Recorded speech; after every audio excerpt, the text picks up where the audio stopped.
اور یہ صحابی ہیں حضرت اسحمہ رضی اللہ تعالیٰ عنہ، جن کو نجاشی کے نام سے لوگ جانتے ہیں، اور یہ حبشہ کے بادشاہ تھے۔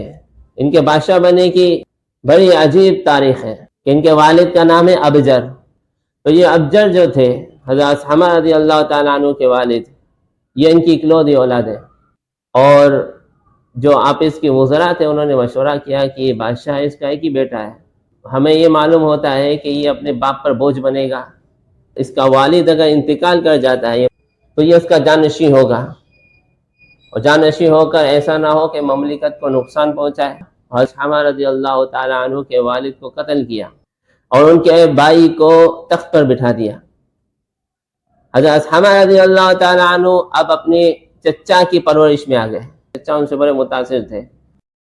تو اب یہ جو وزراء ہے چچا کے پاس آئے کہ آپ انہیں قتل کریں یا ملک سے نکالیں، تو ان کے چچا نے اس دباؤ کی وجہ سے جو ان کے وزراء ان پر ڈال رہے تھے، ان کو ملک بدر کر دیا، ملک سے باہر کہیں بیچ دیا۔ ایک ایسا واقعہ ہوا جس کی وجہ سے اسحمہ کے چچا کا انتقال ہو گیا حادثے میں۔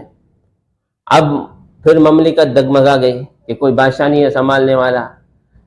اسحمہ رضی اللہ تعالیٰ عنہ کے چچا کے جو 12 لڑکے ہیں وہ اس قابل ہی نہیں ہے کہ مملکت سنبھال سکے، صرف اسحمہ رضی اللہ تعالیٰ عنہ اس قابل تھے کہ مملکت کو سنبھال سکیں۔ اب انہیں تلاش کرنے نکلے، بالکل مجبوری کی حالت میں۔ انہوں نے پھر مشورہ کیا، جہاں انہیں جس ملک میں انہیں ملک بدل کیا تھا، اور انہیں تخت پر بٹھا دیا۔ یہ اللہ کی قدرت ہے، وَتُعِزُّ مَن تَشَاءُ وَتُذِلُّ مَن تَشَاءُ۔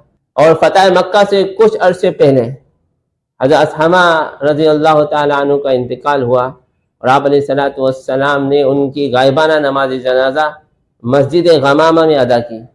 حضرت عائشہ رضی اللہ تعالیٰ عنہا فرماتی ہیں کہ ہمیں حبشہ سے یہ خبر ملتی رہی کہ اسحمہ رضی اللہ تعالیٰ عنہ کی قبر سے برابر نور نکلتا ہوا لوگوں نے دیکھا۔